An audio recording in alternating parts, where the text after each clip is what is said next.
Casey Hendrickson from the Mid-States Construction Studio. Mid-States Construction, one of the nation's leading authorized builders of new core building systems. On News Talk 95.3, Michiana's news channel, your breaking news and weather station.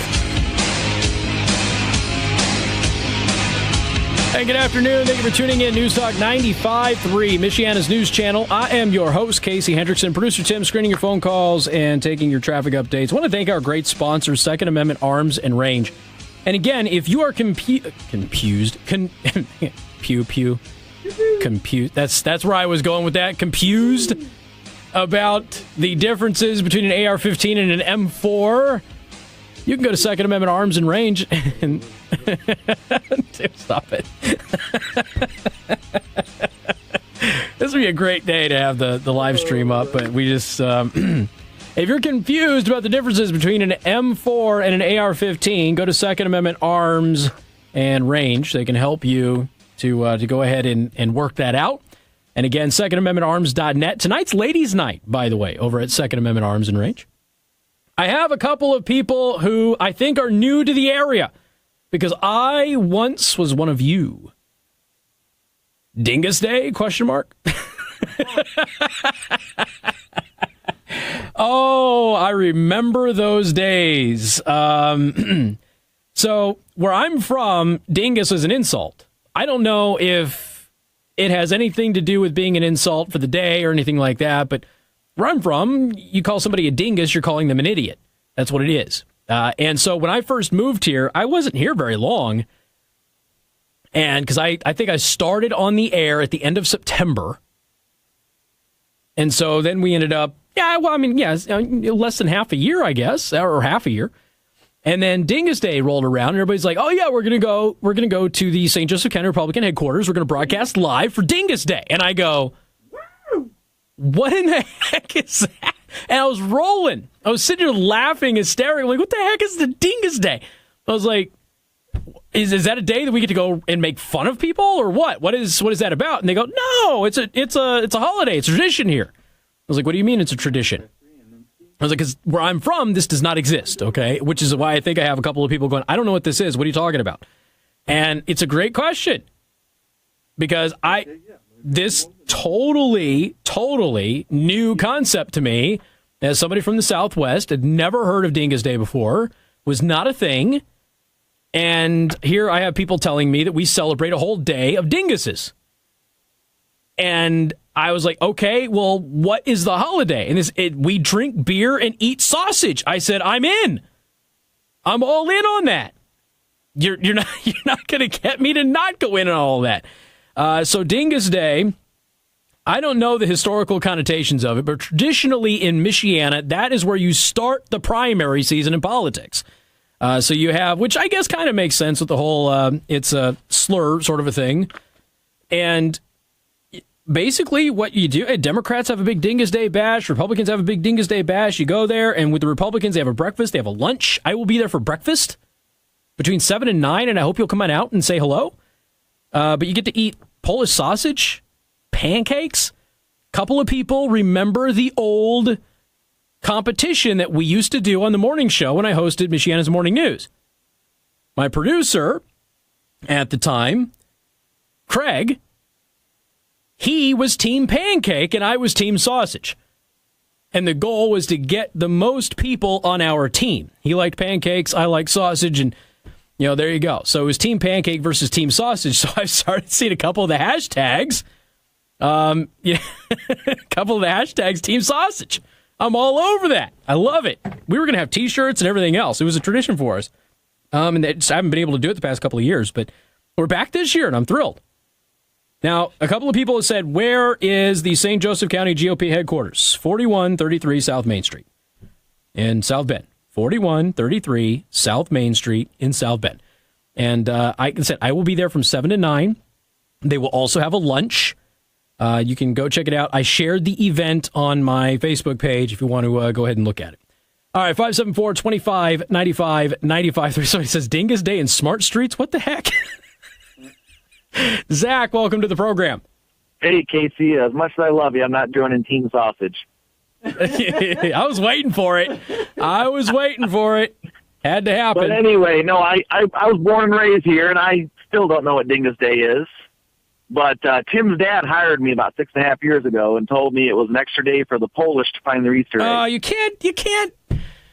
I've had a million people tell me that joke today. Now, you can't do that. We've got Polish people in the audience, a large Polish audience here. You can't be making jokes like that. Come on.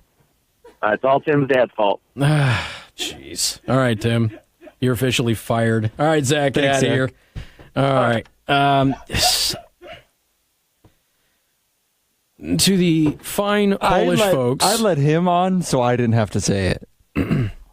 Seriously, this is like the fifth, because this is the thing. It's okay, but to the fine Polish people listening, I do not ascribe to that discrimination.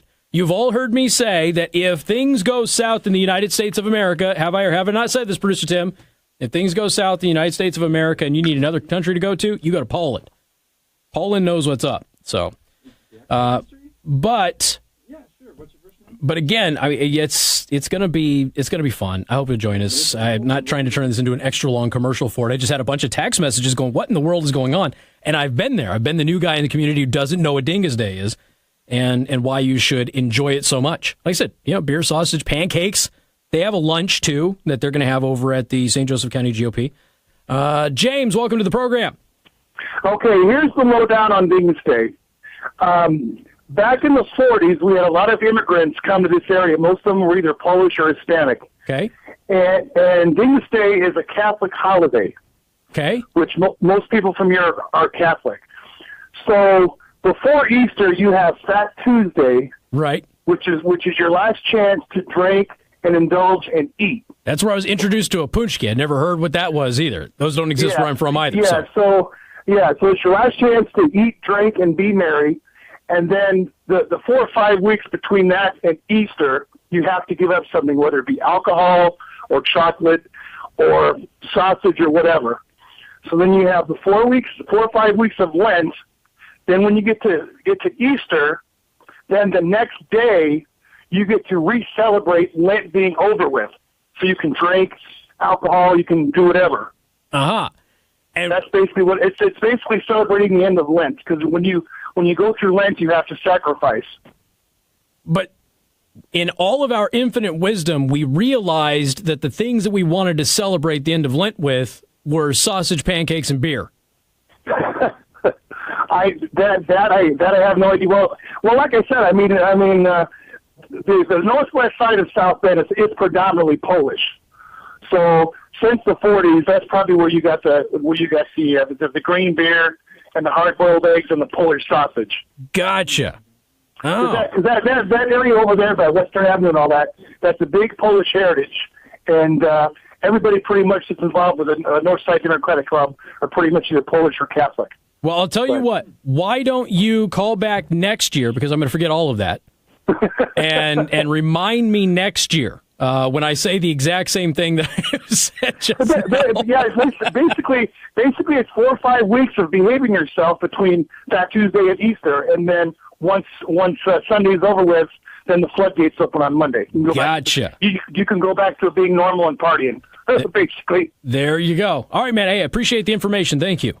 All right, buddy. All right. Bye-bye. You take care. All right, so people are asking me what the date is, because I guess they didn't hear the commercial, and I apologize because I don't think I told you. It's Monday.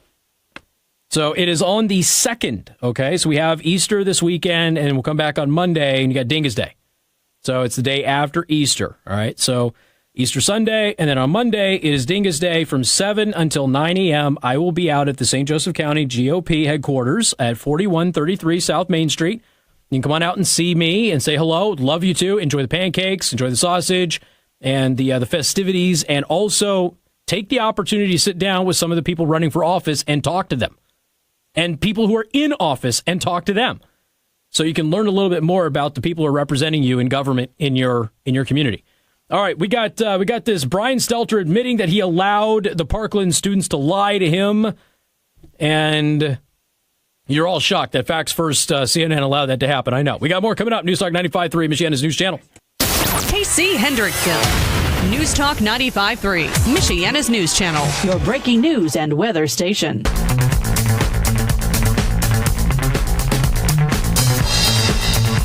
And good afternoon. Thank you for tuning in. News Talk 95.3, Michiana's news channel. Hey, it's the Final Four, but even though your bracket is busted, because, like, all of our brackets are busted, except for, like, one guy in Illinois. Did you see that? Guy's got almost a perfect score in our league. You can still enter to win. 95.3 MNC and Z-Bar to South Bend are giving you a final chance to beat Casey's bracket. Go to 953mnc.com, or you can text the word bracket right now to 45364 to fill out your bracket for the Final Four and have a shot at other great prizes. Also, one person who's been in it from the very beginning has a chance to win a ceramic Z-Gloss, paint coating for your vehicle valued at $1,500 from Z-Bar to South Bend, and a gift card from Monterey Mexican Bar and Grill. Message and data rates apply. Complete privacy policy terms and conditions are available at 953mnc.com. Presented by Z-Bar to South Bend. Sponsored in part by Monterey Mexican Bar and Grill and 95.3 MNC. All right, so Brian Stelter. So now Brian Stelter he's obviously from CNN, but he went on HLN, which is a CNN affiliate, and he was talking with S.E. Cupp, and she had a whole panel on. Can you go ahead and cue up my audio producer? There we go. And S.E. Cupp was saying, hey, are we doing a disservice to these kids by giving them so much attention? Because really, we're talking about the policy here. And the day of the shooting, we're covering it live. And I said, the media, they should leave these kids alone and let them decompress. And when I said that during the shooting, it was already too late. They already had activists that were on their way. They were already working to find students who could be their figurehead. Some of these students weren't even in the building. Some weren't. Some are now saying that they weren't even at school that day. That doesn't change that they don't have something to say about it, folks. It's just that it's quite interesting how some of this came together. And I told you before that the Women's March found theater students who had experience performing in front of a crowd who were already anti-gun and liberal, and they used them to go ahead and hone their message. That was the whole point. And I have been saying from the very beginning, these kids needed an opportunity to step back, decompress from what happened, calm down, mourn, and then start thinking about it and reflecting. They have not been given that opportunity. They are now instant celebrities. They are all over the place. David Hogg now believes that his poop doesn't stink. He shocked CNN. Cameroto was like, you're saying some pretty awful, vile things. I'm paraphrasing here. Pretty awful, vile things about Marco Rubio. And he's like, I don't think I'm going far enough. While at the same time, telling everybody that you can't attack these kids. Twitter protected them from the get-go. If you tweeted at them and disagreed with them, they blocked you. You got put in Twitter detention. I mean, it is the perfect example of standing on the graves of the dead. Not allowing the pro-Second Amendment students to speak at any of these events. Not allowing the family members of students who were killed who disagree with this anti-gun movement to speak at these events. Attacking the siblings of one of the students who was murdered because she was pro-gun. And then when somebody says, please stop using my sister in your anti-gun movement, she would not have agreed with you. And then having people literally spew hate at that person who is just trying to defend the memory of his sister. It is literally standing on the graves of the dead. That is what's happening. And using children who do not know the issue, feeding them false talking points, and sending them out on cable television, and then telling everybody you're not allowed to debate them or attack them. When you do, you're the bad guy. So she's got a point. So this is S.E. Cupp talking to Brian Stelter. But in the midst of this, Brian Stelter admits something about his coverage of the Parkland shooting. I want you to listen very, very closely to what he has to say. We, as a business, have been giving these kids a lot of coverage. All the networks have in some way or another. And as I was mentioning in the last segment with Connie Mack, gun policy is boring, right? So it doesn't get a lot of TV coverage. It shouldn't. It is boring. I understand that. But the policy is the tough part. Do you think in showing these kids so often as we all do, we're doing actually them a disservice, because the policy is actually what's going to change this. The passion, I fear, will just sound like noise after a while, and people will tune it out. Disservice is a strong word, but when I was interviewing David Hogg only 10 days after the massacre, there were a few times I wanted to jump in and say, let's correct that fact. That's so interesting. Hold on a second. Did Brian Stelter, who, by the way, is a regular feature on my Fake News Flash syndicated feature for making crap up, did he just admit that he allowed David Hogg, who is the primary face of the Parkland students in the anti-gun movement, did he just admit that he allowed that kid to get away with saying things that weren't true and he didn't correct them because it had only been 10 days after the shooting? And you wonder why these kids are out there. But look, the mainstream media has created a safe space for them. They can say whatever they want, and if it's not true, you're not allowed to point out that fact, because then you get attacked or banned from social media or whatever, because they're victims. Using the emotional argument again, in spite of the fact that they are telling everybody things that are not true. One of the students today tweeted out that the Second Amendment has no limitations, but the First Amendment does, which, of course, is a lie. Maybe he doesn't know it's a lie. I don't know.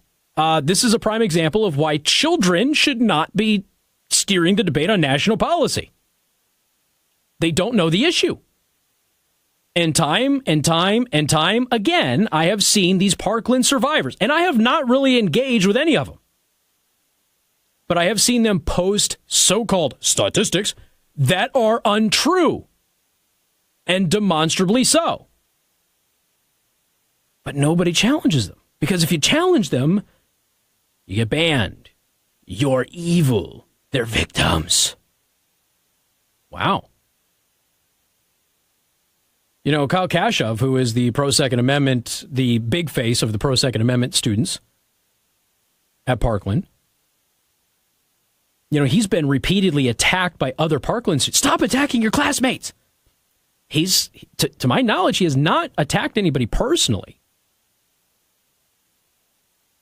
But he has tried to get them to focus on school safety. Meanwhile, you got David Hogg out there calling Dana Lash and the NRA and Marco Rubio basically murderers.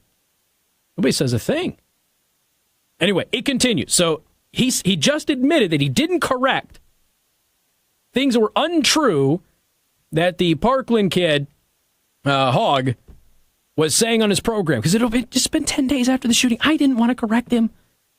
So S.E. Cupp is, of course, responding to that now. Let's make sure we're more. And at one of the times I did, and other times I did not. And, you know, there's always that balance. Yes, how many it's a very times you're going to tricky interrupt. thing, because this is a victim on one hand who is entitled to his own emotional response. Yeah. But at the same time, as news people, when we hear something demonstrably untrue, you want to go in and say, well, when he that's called not right. Dana Lash, the NRA CEO, interrupted and corrected that. But there are other times when I think all of us can agree. Any of these students, any of these parents, we want everybody to be as well informed as we can about the contours of this debate.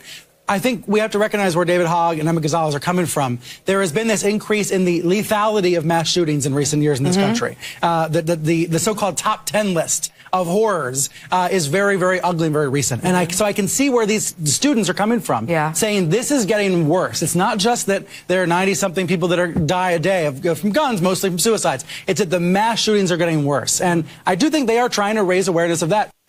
Okay. So I'm going to let them get away with saying things that aren't true because they're trying to raise awareness on an issue. Now, for the record, mass shootings are not increasing, but their lethality is getting worse. Now, I have already explained to you over the past several years why I think that is. And the media is a primary culprit in that. And the FBI and private third-party research over the past 2 decades agrees with me on that. That the media sensationalism of these shootings leads to more of them and gives the next shooter guidance on how to do it. So if we tell people you can just walk into a school camp, okay, this is how he carried his gun into the school. He put it in a bag, he got an Uber, he went into the Uber, walked in the door and everything else, and And he pulled the fire alarm. Do you honestly think that somebody out there who is going to do this next shooting is like, hey, that fire alarm thing's a pretty good idea. I might as well do that before they start fixing that, right? But this is the thing that we keep learning. They get onto the school campus. They just waltz right in. No security, waltz right in. And then everybody's like, I can just get right on campus. I can just go do this. So people learn from the media. Just like when the media taught everybody how to steal Saturn cars. Remember that? Back in the 90s? Saturn had a flaw with their ignition system. And it was really easy to steal a Saturn car. And the media ran a national story on how to steal a Saturn car. What do you think happened in the next couple of months? Saturn vehicle thefts went through the roof because the media just told everybody how to do it. As long as they're just trying to raise awareness for an issue, there's always that balance. There's always that balance of me correcting their facts and interrupting them. Uh-huh. Facts first. We got more coming up. 95.3 MNC. I am your host, Casey Hendrickson. Producer Tim is screening your phone calls and taking your traffic updates. Phone number to join us, 574-2595, 95.3. That is 2595-953. You can also send a text message to 45364. Please put MNC at the beginning of that message. I want to thank our sponsor, Second Amendment Arms and Range. It's ladies' night. So, ladies, it's your day over at Second Amendment Arms and Range. Rifle and pistol, indoor range. Good people, trustworthy people, high-quality instruction over there. Go to secondamendmentarms.net to learn more. Let me give you a perfect example of the type of garbage that I'm talking about. Okay, so the New Yorker. Now, this is a major publication in the United States of America, right? The New Yorker is considered an elite publication. You are supposed to be elite when you work at the New Yorker because it's the New Yorker, right? So they did an expose on Emma Gonzalez. Now, Emma Gonzalez is one of the Parkland girls. She is, David Hogg is the male face of the Parkland anti-gun movement. Emma Gonzalez is the female face of it, where apparently she has admitted to bullying the shooter in middle school through high school. And what do we know about this? Adult shooters who go to these schools choose them because they're soft targets. Former students go to these schools because they are seeking revenge. I should say former or current students. And it was one of the things that I said during the shooting is what made this former student target this school? And Emma Gonzalez has admitted that she and others bullied him. Okay? It's ability for the role that they played in molding his personality. So the New Yorker, they ran an expose on her. And okay, I want you to understand something. You get in the first paragraph, okay, and it is literally in the first sentence of the article. The very first is written by Rebecca Mead. The very first sentence of the New Yorker article. Since the mass shooting on Valentine's Day at Marjorie Stoneman Douglas High School in Parkland, Florida, in which a former student of the school killed 17 students and staff with a legally acquired semi-automatic machine gun.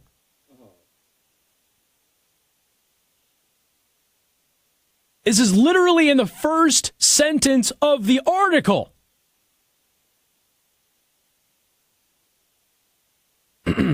Going back to the discussion about an AR-15 versus an M4 earlier. A legally acquired semi-automatic machine gun.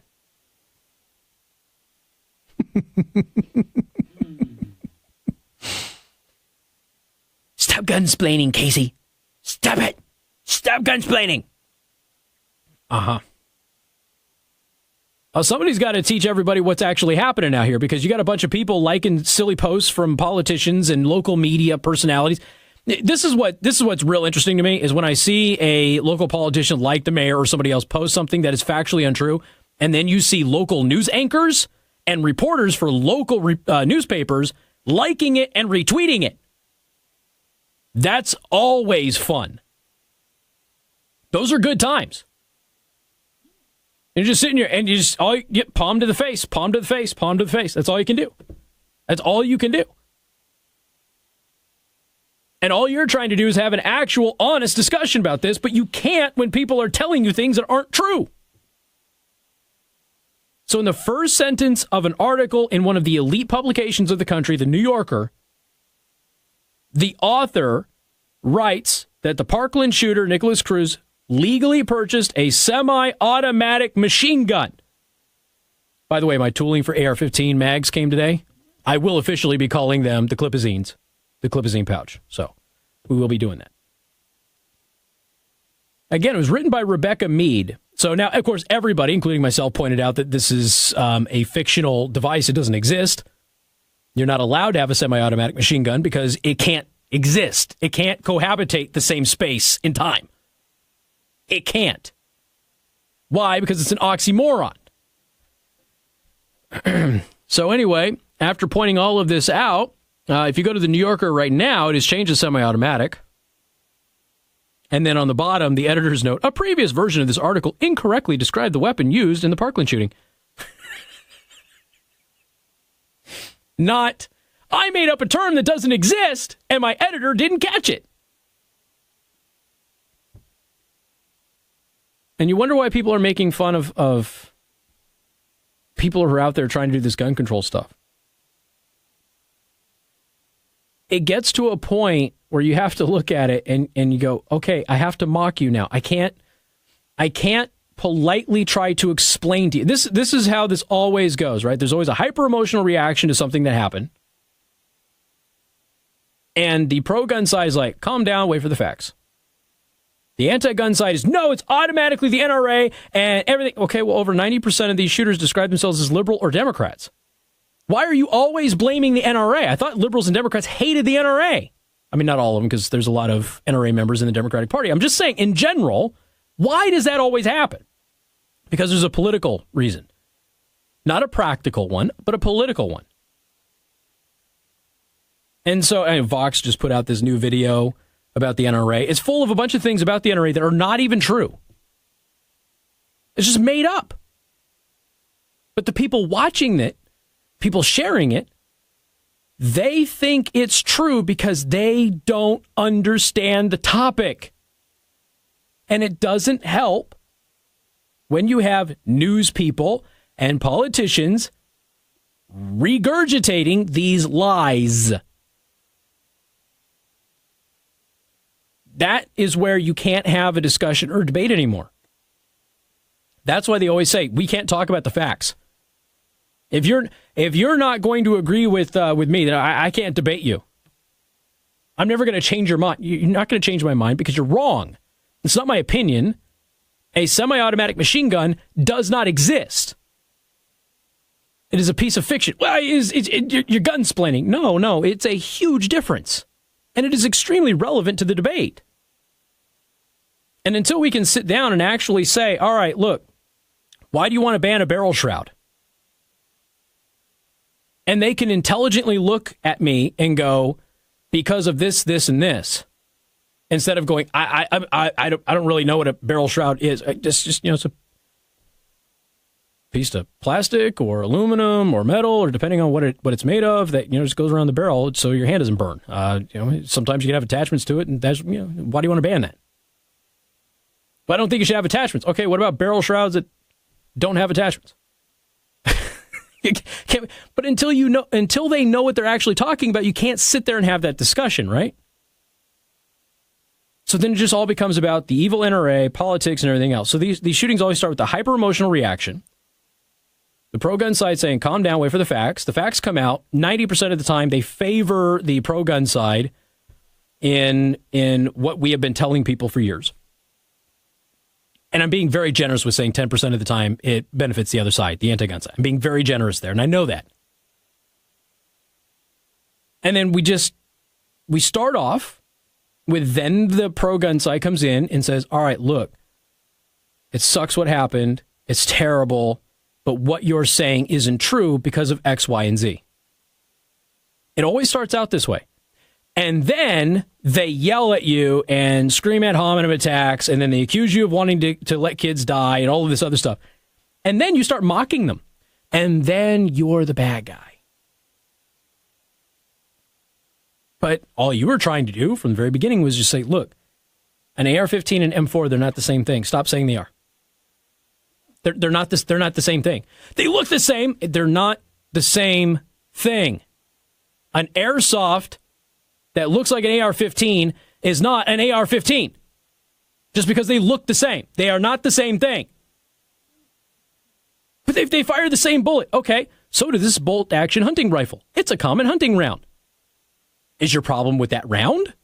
Or is your problem with the gun? Well, it's the problems with the gun. Okay, what's your problem with the gun? It has a pistol grip on it. Okay, why is a pistol grip a problem? Because it's more comfortable? Why is it that the same gun without a pistol grip is okay, but a pistol grip all of a sudden makes some guns illegal? It's just how you're holding the gun. What about the foregrip? Okay, why is a foregrip a problem? It's just a piece of plastic that sticks down from the barrel and lets me hold the gun a different way. It makes the gun more accurate. You're saying that you want a responsible shooter to not be accurate with their firearm? But you can't have that discussion because they make it all about emotion, and then they just say, well, I can never convince you. I'm not going to debate you. I know you're not, because you can't win. That's the point. You're not saying anything that's true. And until we can get people to be honest about the subject matter, we can't have a productive conversation about it. And that's all I'm trying to do. But people, I mean, look, people are like, you're so mean to some of these people. You know what? I get to my breaking point where it's like, all right, I've tried being nice. Enough's enough. Enough is enough. I'm going to start mocking you with memes. I'm going to start saying nasty things to you if you don't start listening. That's not going to get them to listen, Casey. Well, guess what? Neither was being polite and giving them sources and facts, and that wasn't helping either. Because they're not interested in learning the truth. They're interested in their emotions. And their emotions are being fueled, at this point, with reference to the Parkland survivors, their emotions are being fueled by left-leaning and Democratic Party groups that want money and votes. Because there's a midterm election.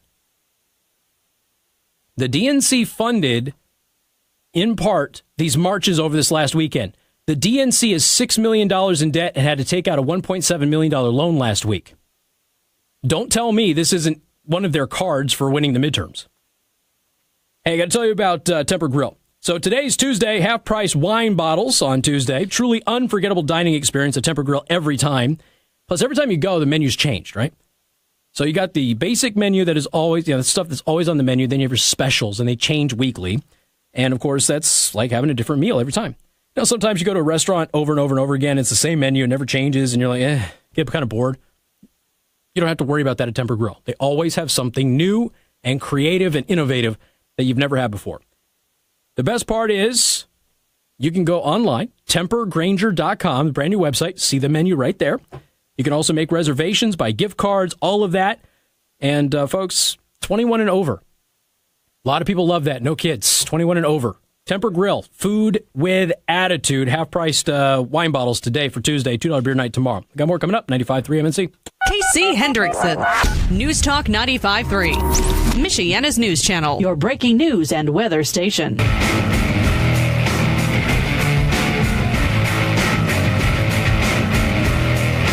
Actual text message. The NRA eats dingoes that eat babies. A dingo ate my baby. God, I haven't heard that in forever. 574-25-95-95-3. That is 2595953. Somebody had asked earlier if it was Joe Biden that made schools a gun-free zone. So the Gun-Free School Zones Act of 1990 was introduced by Senator Herb Kohl of Wisconsin. It was then rolled into the Crime Control Act of 1990 and then signed by President George H.W. Bush. I believe that Bush Sr. also made military bases gun-free zones, too. I don't know if it was the same law.